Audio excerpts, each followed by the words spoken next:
nous nous sommes organisés à partir du parc de Virunga pour reprendre la ville de Goma. Et au moment où je vous parle, nous sommes déjà à Nyiragongo, à quelques kilomètres de la ville de Goma. C'est la raison de ce bombardement. Et notre cible n'est que les cibles seulement militaires.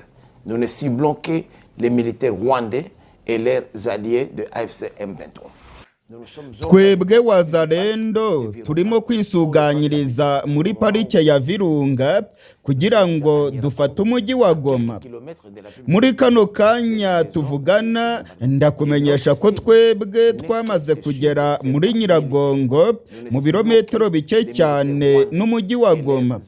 Niyo mpamvu mwumvise urusaku rw'ibiturika ndetse n'amasasu muri kariya gace. Twebwe igipimo cyacu tugomba kurasa ni ibikorwa bya gisirikare gusa.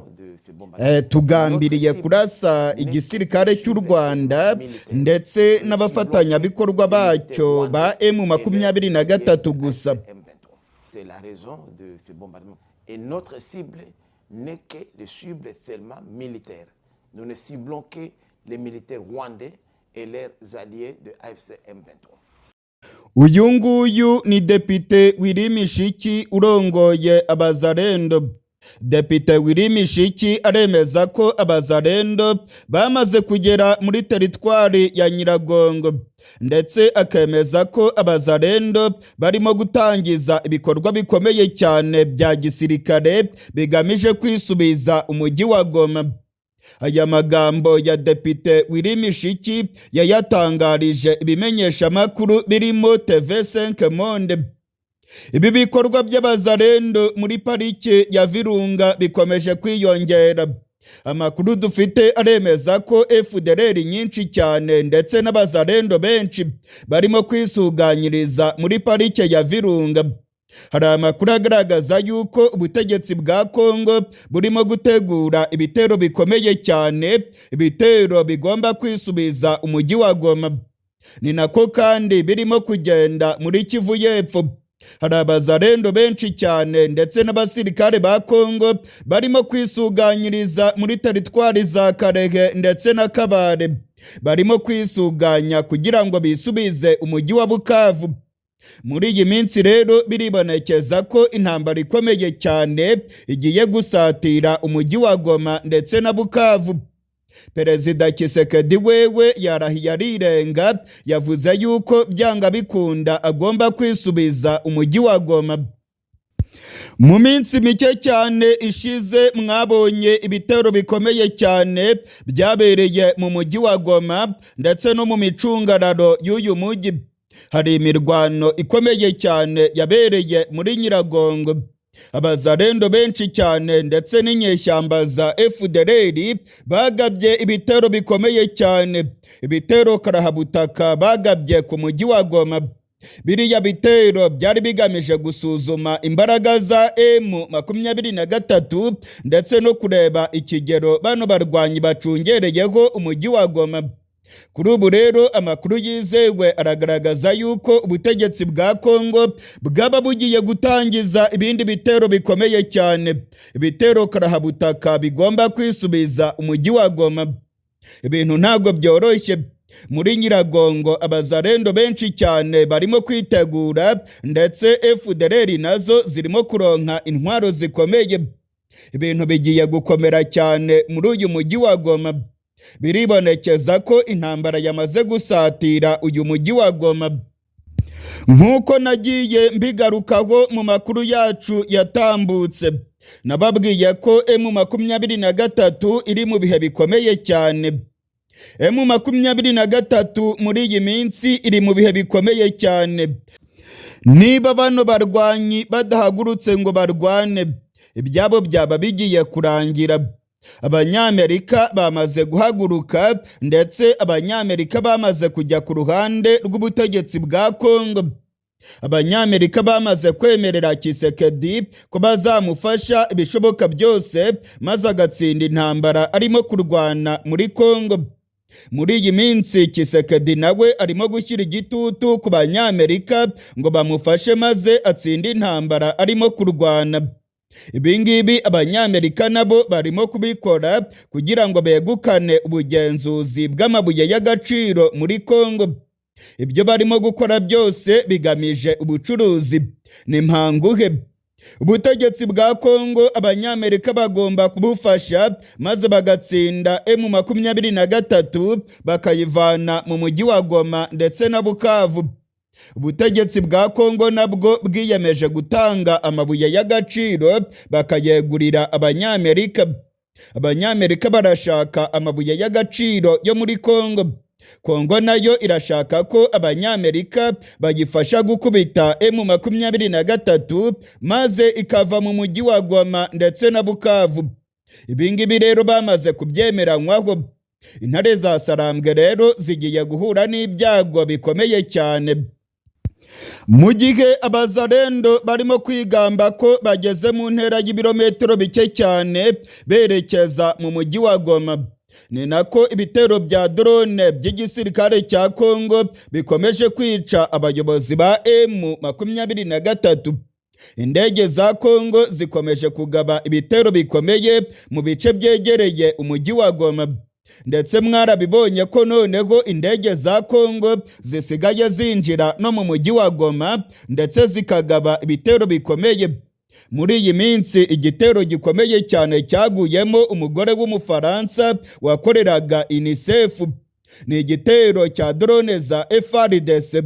Abayobozi ba M23 batangaje ko ziriya drone zari zigamije kwica General Makenga, Bwana Koloneli Nanga ndetse na Bertrand Bisimwa barongoye ihuriro AFC M23.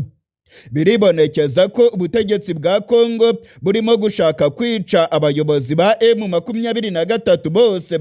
Ndetse ibitero bya za drone bikaba byarageze no mu mujyi wa Goma.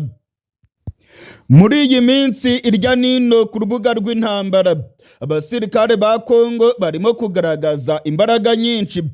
Amakuru yizewe yerekana ko abanyamerika aribo barimo gufasha igisirikare cya Kongo ndetse bakagiha za korodone zaho indege zabo zigomba kurasa. Abacancuro b'abanyamerika barimo gukorana na FARDC nibo barimo gukoresha indege za drone za FARDC zirimo kwibasira ibice byinshi birimo abayobozi ba M23. Izi ndege zirimo kuyoborwa n'abacancuro ni nazo zahitanye Liyetona Koloneli Goma wari umuvugizi w'abarwanyi ba M23. Kuri iyi nshuro rero ibintu bikaba byahinduye isura. Indege zatangiye no kwinjira mu mujyi wa Goma. Amakuru yizewe aragaragaza yuko abanyamerika barimo gufasha ubutegetsi bwa Kongo kandi ko biteguye gukora ibishoboka byose maze M23 bakayirukana mu mujyi wa Goma ndetse na Bukavu. Niba rero bano barwanyi ba M23 badahagurutse ngo barwane, ndababwiza ukuri ko ibyabo byaba bigiye kurangira. Abanyamerika ndetse na Kongo bamaze kugambanira M23. M23 yamaze kugambanirwa. Abanyamerika bamaze kwemerera Tshisekedi ko rwose bagomba kwirukana zino nyeshyamba mu mujyi wa Goma ndetse na Bukavu. Ni nayo mpamvu murimo kubona ibitero bikomeye cyane ndetse imirwano ikaba yongeye gusatira umujyi wa Goma. Perezida Tshisekedi wa Repubulika ya Demokarasi ya Kongo amaze iminsi atangaza ko byanga bikunda agomba kwisubiza umujyi wa Goma ndetse na Bukavu. Perezida Tshisekedi avuga yuko abasirikare biwe bagomba kwisubiza uyu mujyi wa Goma. Biribonekeza ko uyu mujyi wa Goma ari ikintu gikomeye cyane kuri Tshisekedi kandi abanyamerika yababwiye ko bazegukana ubugenzuzi bw'amabuye y'agaciro ari uko nabo bamaze kumuha uyu mujyi wa Goma ndetse na Bukavu. Abanyamerika rero nabo barimo gukora ibishoboka byose ngo bagiye kwirukana zino nyeshyamba za M23 muri uyu mujyi wa Goma. Abanyamerika bagiye gutangiza ibitero bikomeye cyane by'indege, ndetse Abanyamerika bagiye no gukoresha imbaraga za gisirikare, aho FARDC, abazarendo ndetse na FDLR bagiye gutangiza ibindi bitero bikomeye cyane, ibitero bigamije kwinjira muri uyu mujyi wa Goma. Nk'uko Depite Wirimishiki yamaze kubitangaza, yavuze yuko abazarendo ndetse n'inyeshyamba za FDLR rwose bamaze kugera muri Nyiragongo. Ni mu birometero bike cyane werekeza muri uyu mujyi wa Goma. Biribonekeza rero ko uyu mujyi wa Goma ugiye kuberamo imirwano ikomeye cyane. Intare za Sarambwe zirageramiwe. Intare za Sarambwe niba zidahinduye uburyo bwo kurwana, biragaragara yuko ibyabo rwose byaba bigiye kurangirira ngaha. Mu gihe rero tukivuga ku bibera mu burasirazuba bwa Kongo, Madame Therese Kayikwamba wa Guinea ni Minisitiri w'Ububanyi n'Amahanga wa Kongo, yongeye kurikoroza arimo gusabira ibihano igihugu cy'u Rwanda. Yari arimo kuganira n'akanama k'umuryango w'abibumbye kajejwe uburenganzira bwa muntu. Madame Therese Kayikwamba wa Guinea yongeye kwifatira ku gahanga igihugu cy'u Rwanda, avuga yuko kirimo guhonyora uburenganzira bwa muntu muri Kongo. Madame Therese Kayikwamba wa Guinea yatondaguye ibyaha byinshi cyane, avuga yuko birimo kubera muri Kongo, ibyo gufata abagore ku ngufu, ibyo kwica abagore n'abana ndetse n'ibindi byinshi cyane, ngo ni ibyaha birimo kubera muri Kongo. Madame Therese Kayikwamba wa Guinea yongeye gushinja igihugu cy'u Rwanda ko ngo kirimo kugira uruhare muri biriya byaha birimo gukorerwa abagore muri Kongo ndetse n'abana. Madame Therese Kayikwamba wa Guinea yongeye kuvuga yuko ngo u Rwanda rufasha M23, maze yongera kurikoroza. Yahagurutse arasizora maze arashega, avuga yuko u Rwanda rukwiye gufatirwa ibihano bikomeye. Mu ijambo rya Madame Therese Kayikwamba wa Guinea yongeye kumvikana, avuga yuko ibihugu by'Uburayi ndetse n'akanama k'umuryango w'abibumbye bakwiye kongera gufata ibindi bihano bikomeye cyane ku gihugu cy'u Rwanda. Muri iyi minsi ubutegetsi bwa Kongo burimo gukora ibikorwa byinshi cyane bya lobbying ndetse na diplomasi, aho barimo gusaba umuryango w'ubumwe bw'Uburayi ndetse n'ibindi bikomeye irya nino ku isi. Ibindi bihugu bikomeye cyane irya nino ku isi barimo kubisaba yuko ngo byafatira ibihano igihugu cy'u Rwanda. Kongo yasizoye. Perezida Tshisekedi yiyemeje gutanga umutungo wa Kongo, ariko maze igihugu cy'u Rwanda kigafatirwa ibihano bikomeye. Tshisekedi yiyemeje gutanga amabuye y'agaciro akayaha Abanyamerika ndetse n'Abanyaburayi, ariko nabo ngo bakamukiza igihugu cy'u Rwanda, avuga yuko cyamuteye mu burasirazuba bwa Kongo. Kuba rero Tshisekedi afite amabuye y'agaciro nibyo birimo gutuma Abanyaburayi n'Abanyamerika babogamira ku ruhande rwa Kongo. Dore nk'ubu ngubu igitero cya drone cyagabwe mu mujyi wa Goma, Abanyamerika ndetse n'Abanyaburayi ntabwo bigeze berura ngo bashinje Tshisekedi ko ari we urimo kwica abasivile muri Kongo, ahubwo mu buryarya bukomeye cyane ndetse no kugerageza gukaresa Tshisekedi bamwagaza, bavuze yuko hagiye gukorwa amatohoza, maze ngo ayo matohoza akagaragaza abagabye igitero. Ayo matohoza kandi ngo azakorwa ku bufatanye n'ubutegetsi bwa Kongo. Murabyumva namwe ikizayavamo. Kongo yamaze kwerura ibishinja igihugu cy'u Rwanda. Ibyo Kongo ivuga rero ni nabyo Abafaransa ndetse n'Abanyamerika bazemeza, kugira ngo bakomeze kuryoshya Tshisekedi, maze nawe abihere amabuye y'agaciro muri Kongo. Muri kano kanya rero munyemerere twerekeze ku nkuru ikomeye. Ubutegetsi bwa Kongo ndetse n'ubutegetsi bw'u Burundi bari mu myiteguro y'intambara ikomeye cyane mu karere. Amakuru dufite aragaragaza yuko ubutegetsi bwa Kongo ndetse n'ubutegetsi bw'u Burundi bakomeje gutanga intwaro nyinshi cyane mu nyeshyamba za FDLR. Ubutegetsi bwa Tshisekedi burimo gufasha FDLR, kandi imigambi yabo ngo ni ugutera igihugu cy'u Rwanda. Muri iyi minsi Tshisekedi yongeye kurikoroza avuga yuko azahangana n'igihugu cy'u Rwanda. Ndetse muri iyi minsi Tshisekedi yongeye kuvuga yuko agiye gutangiza intambara ikomeye cyane yo kwisubiza ibice byose avuga yuko birimo kugenzurwa n'ingabo z'u Rwanda muri Kongo. Tshisekedi avuga ko ingabo z'u Rwanda arizo zirimo kugenzura umujyi wa Goma ndetse na Bukavu.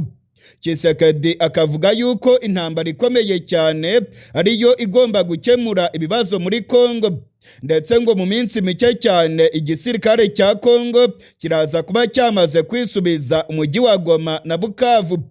Ibi byose rero ngo bizagerwaho ari uko Tshisekedi yamaze gushora intambara ku gihugu cy'u Rwanda maze ngo bagahangana akabirukana muri Kongo. Nyuma yaho ubutegetsi bwa Kongo bugabye ibitero mu mujyi wa Goma bukoresheje za drone. Ibitero byaguyemo abasivile barimo n'Umufaransa-kazi. Ubwoba bwongeye kwiyongera mu karere k'ibiyaga binini ko Tshisekedi ashobora kubyuka maze akagaba n'ibitero mu mujyi wa Rubavu. Hari ubwoba bwongeye kwiyongera nyuma yaho ubutegetsi bwa Kongo bwongeye gutanga intwaro nyinshi cyane muri FDLR, ndetse bakaba barimo no gukorana n'igihugu cy'u Burundi. Imigambi yabo ngo ni ugufasha FDLR kandi bagamije guhungabanya umutekano w'igihugu cy'u Rwanda.